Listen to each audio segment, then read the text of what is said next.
A'udzu billahi minasyaitonir rajim. Bismillahirrahmanirrahim. Assalamualaikum warahmatullahi wabarakatuh. Alhamdulillahilladzi bi ni'matihi tatimmus shalihat. Asyhadu an la ilaha illallah wahdahu la syarika lah wa asyhadu anna Muhammadan abduhu wa rasuluhu la nabiyya ba'dah. Allahumma shalli wa sallim ala sayyidina Muhammadin al-fatih lima ughliqa wal khatim lima sabaqa nasirul haq bil haqqi wa hadi ila siratikal mustaqim wa ala alihi haqqa qadrihi wa miqdaril azim. Wa qala Allah ta'ala fi kitabihil azizil karim, a'udzu billahi minasyaitonir rajim. Bismillahirrahmanirrahim. Ya ayyuhalladzina amanu taqullaha wal tanzur nafsun ma qaddamat lighad wa taqullaha innallaha khabirun bima ta'malun. Faqala nabiyukum Rasulullah sallallahu alaihi wasallam Muhammad ibn Abdullah qala man ahabba liqa Allah ahabballahu liqa'ahu wa man karaha Allah karaha Allah liqa'ahu. Sadaqallahu wa sadaqa Rasulullah sallallahu alaihi wasallam. Kita pada kesempatan kali ini akan membahas mengenai pemikiran aliran dalam Islam yang insya Allah akan kita dalam ringkas saja mengenai beberapa aliran pemikiran seperti Khawarij, Murji'ah, kemudian ada juga Qadariyah, Jabariyah, Mu'tazilah, dan Ahlussunnah wal Jamaah. Baiklah, kita mulakan. Begini saudara hadirin sekalian, Islam pasca Rasulullah wafat dipimpin oleh Abu Bakar As-Siddiq selama 2 tahun 3 bulan. Meninggal, wafat Abu Bakar As-Siddiq radhiyallahu anhu digantikan oleh Amirul Mukminin Umar ibn Khattab selama kurang lebih 10 tahun. Kemudian Umar bin Khattab wafat, dibunuh, ditusuk, dihujam ketika sholat subuh, melaksanakan sholat subuh sebagai imam oleh Abu Lu'lu'ah. Wafat Umar bin Khattab digantikan oleh Utsman bin Affan radhiyallahu anhu selama memimpin kurang lebih 12 tahun kepemimpinan, dan Utsman pun meninggal karena dibunuh oleh sekelompok orang yang tidak suka dengan kepemimpinannya, rombongan dari Mesir. Kemudian pasca wafatnya Utsman digantikan oleh Ali bin Abi Thalib karramallahu wajhah, dipimpin selama kurang lebih 6 tahun. Dan Ali bin Abi Thalib pun wafat, dibunuh, ditusuk, dihujam ketika melaksanakan sholat subuh berjamaah oleh Ibnu Muljam. Kalau kita hitung, Abu Bakar 2 tahun, Umar 10 tahun, 12 tahun, ditambah Utsman bin Affan 12 tahun, 24 tahun, dan kemudian Ali bin Abi Thalib selama 6 tahun. Jadi total kepemimpinan masa Khulafaur Rasyidin hanya 30 tahun saja. Namun yang perlu kita bahas di sini, bagaimana bisa terjadi aliran pemikiran dalam Islam. Ketika wafatnya Utsman bin Affan, banyak spekulasi pertanyaan siapa sebenarnya kelompok yang bertanggung jawab atau juga yang memang bisa terbukti sebagai pelaku. Ini kemudian menimbulkan perpecahan. Sampai-sampai ketika Ali bin Abi Thalib kepemimpinannya 6 tahun, ini disibukkan oleh urusan pemberontakan dan peperangan sesama muslim.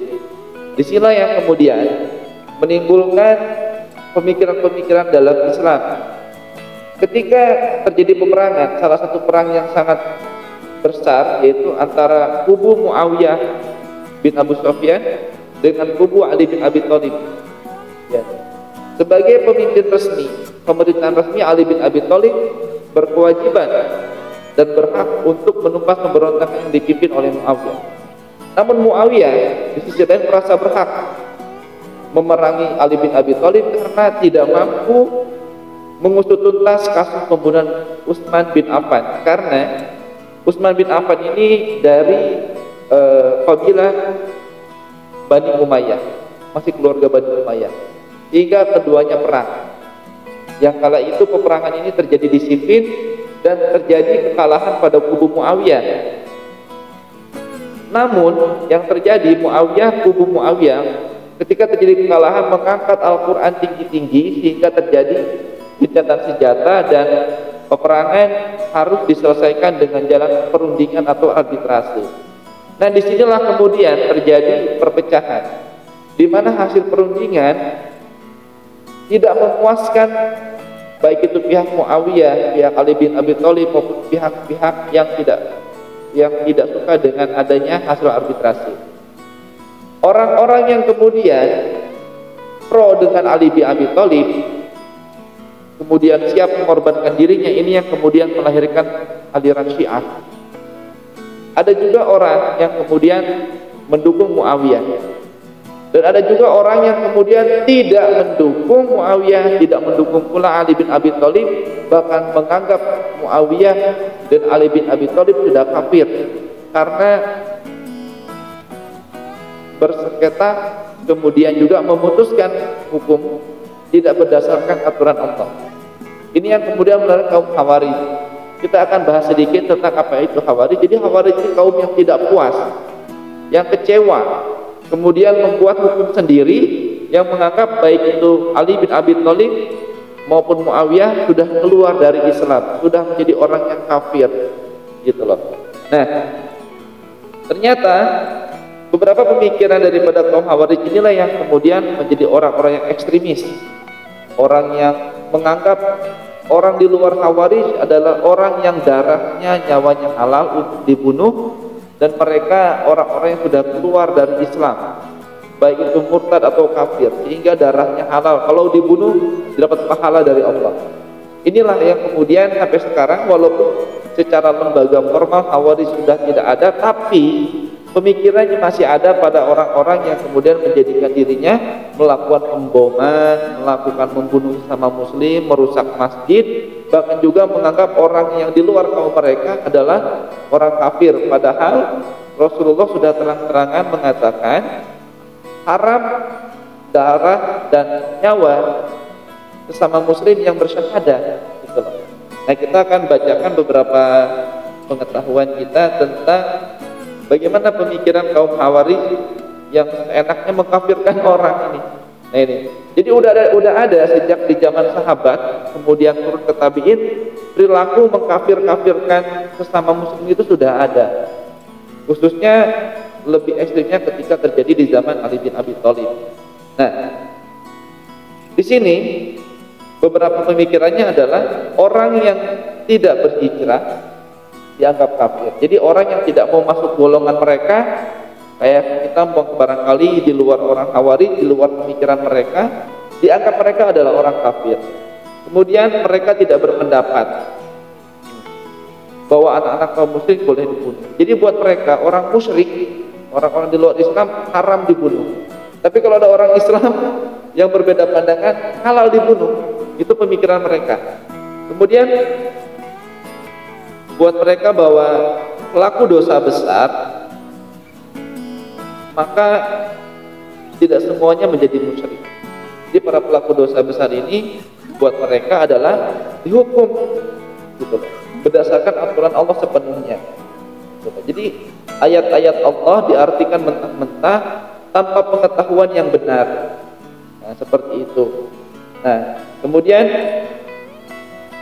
orang yang muslim yang tidak sepaham dengan mereka harus diperangi. Pokoknya asal muslim di luar kaum mereka perangin, bunuh, halal darah dan juga nyawanya. Nauzubillah ya. Kita sesama muslim.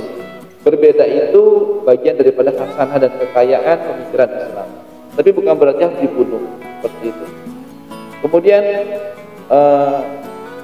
orang yang mengingkari rahmat Allah, maka mereka mengatakan kafir meskipun tidak keluar dari Islam. Bayangkan, ada orang masih muslim, masih sholat, zakat, puasa, selama mengingkari rahmat Allah, berbeda pandangan dengan mereka, pokoknya kafir walaupun dia rajin sholat. Seperti itu. Nah, padahal kita tahu di zaman Rasulullah seorang pemuda berbuat maksiat besar, kemudian menunggu Nabi keluar, dia juga ikut sholat akhirnya. Menunggu Nabi habis sholat, akhirnya dia ikut sholat juga berjamaah dengan Nabi, sholat asyar waktu itu. Dan ternyata setelah sholat asyar dia menemui Nabi, ya Rasulullah, aku melakukan dosa besar. Lalu Nabi bertanya, apakah kamu tadi berjamaah bersama saya?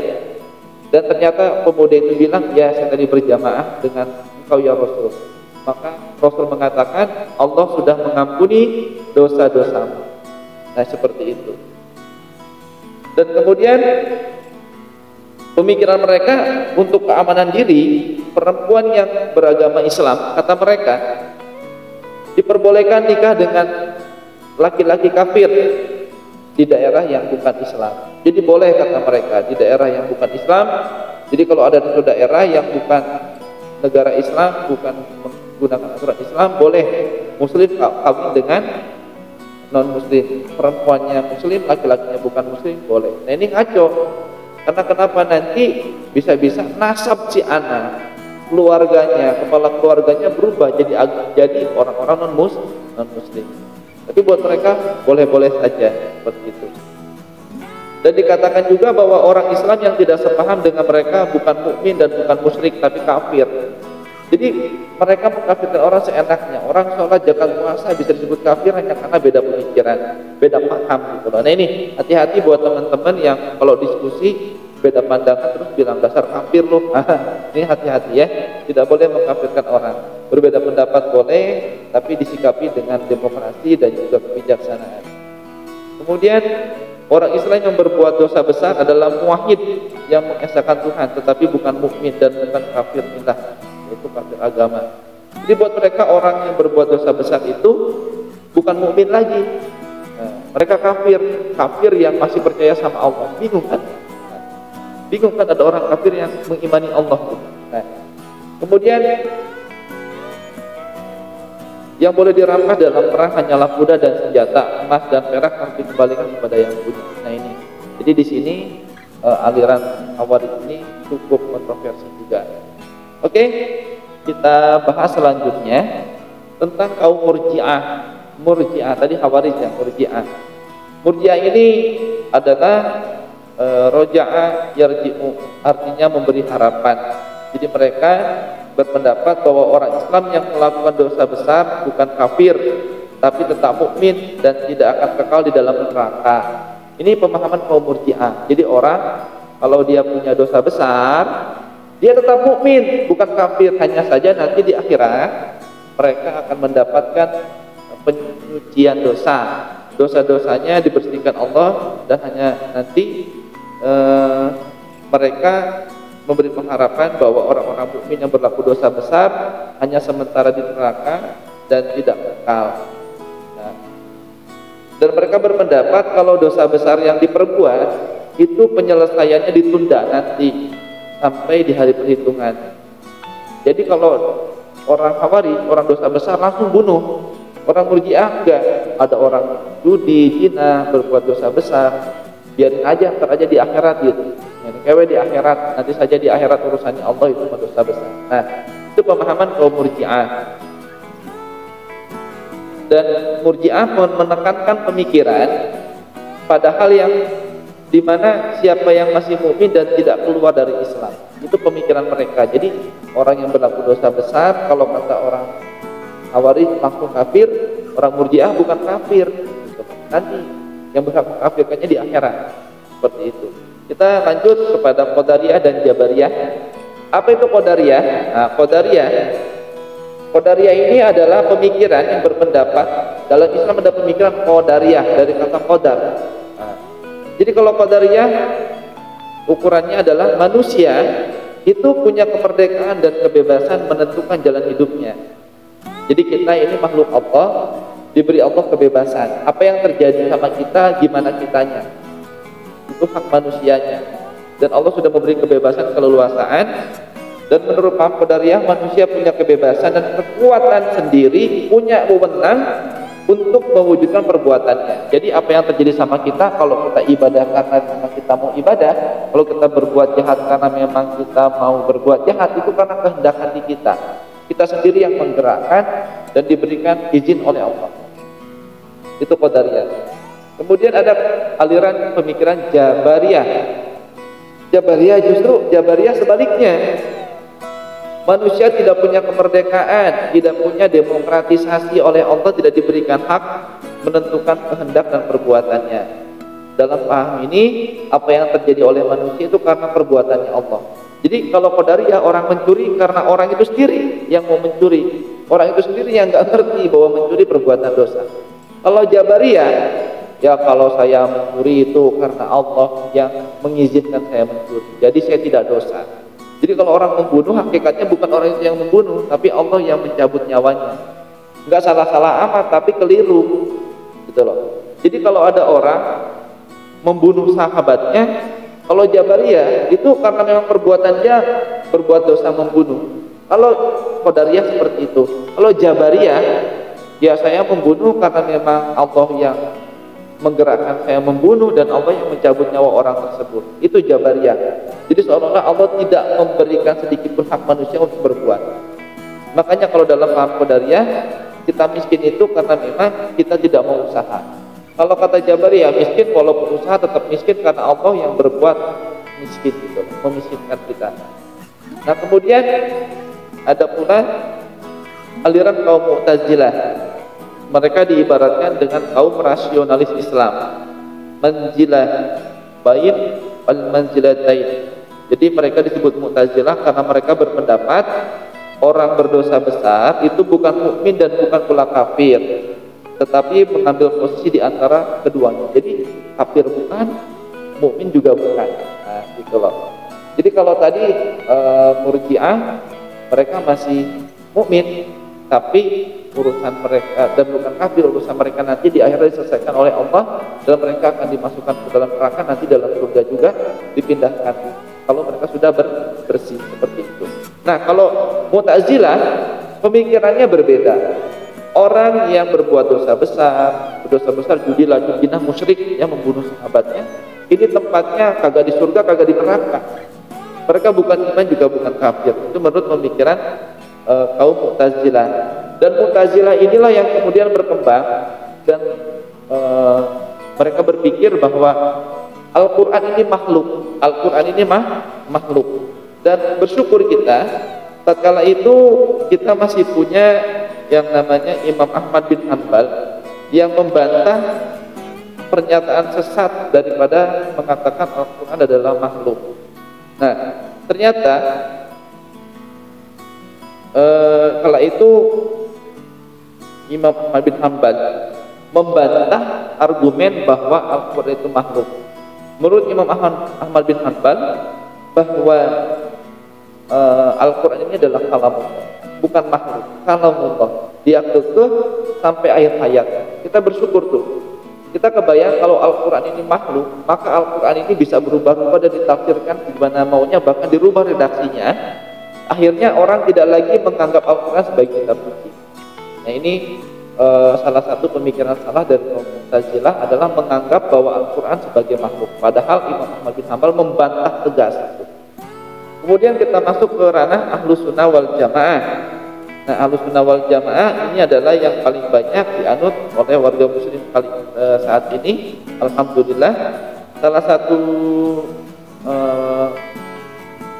satu tokohnya adalah Abu Hasan Ali bin Ismail Al-Asy'ari. Beliau ini mengatakan salah satu perdebatan Imam Al-Asy'ari mengatakan bagaimana kedudukan ketiga orang berikut, mukmin, kafir, dan anak kecil di akhirat. Nah, beliau ini diskusi dengan Al-Jubai, mengatakan Al-Jubai menjawab yang mukmin mendapat tingkat baik dalam surga, yang kafir masuk neraka, dan yang kecil terlepas dari bahaya neraka. Jadi gini, pendapat orang-orang Ahlus Sunnah, orang mukmin tempatnya lebih baik di surga, orang kafir tempatnya mendapat keburukan di neraka, jelas. Dan anak kecil terlepas dari bahaya neraka. Itu menurut paham Ahlus Sunnah wal Jamaah. Kemudian Al-Asy'ari melanjutkan diskusinya, kalau yang kecil ingin memperoleh tempat yang lebih tinggi di surga, apakah mungkin itu?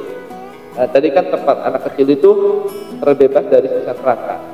Lalu Al-Asy'ari bagaimana supaya anak kecil ini mendapat tempat yang lebih tinggi, apakah mungkin? Lalu Al-Jubai dalam diskusi tidak. Yang mungkin mendapat tempat yang baik itu karena kepatuhannya kepada Allah. Yang kecil belum mau kepatuhan yang semacam itu. Nah, kalau anak, lalu Al-Asy'ari bertanya lagi, berdialog lagi. Kalau anak itu mengatakan kepada Allah, itu bukan salahku. Jika sekiranya Engkau ya Allah membolehkan aku terus hidup, aku akan mengerjakan perbuatan baik seperti yang dilakukan orang-orang mukmin itu. Jadi anak kecil itu satu saat akan bertanya kepada Allah, kalau saya dikasih umur, kiranya saya akan ibadah. Lalu, tapi di akhirat nanti, kata Al-Jubai dalam paham Al-Asy'ari ini atau Ahlussunnah wal Jamaah, Allah akan menjawab, aku tahu bahwa jika engkau terus hidup, engkau akan berbuat dosa, dan oleh karena itu akan kena hukum. Maka untuk kepentinganmu aku cabut nyawamu. Ya. Jadi anak kecil ini berdialog kepada Allah. Ya Allah, kalau saya dikasih umur panjang bakalan ibadah. Tapi Allah berkata lain di akhirat nanti, yaitu aku cabut nyawamu, menghindarkanmu dari perbuatan yang sia-sia. Seperti itu ya. Lalu Al-Asy'ari,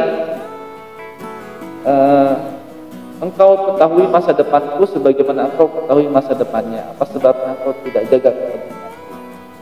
Nah, ternyata di sini kita bisa lihat. Jadi paham Ahlussunnah wal Jamaah menganggap orang mukmin itu lebih tinggi kedudukannya di surga, orang kafir kedudukannya rendah di neraka, anak kecil dihindarkan Allah dari bahaya neraka.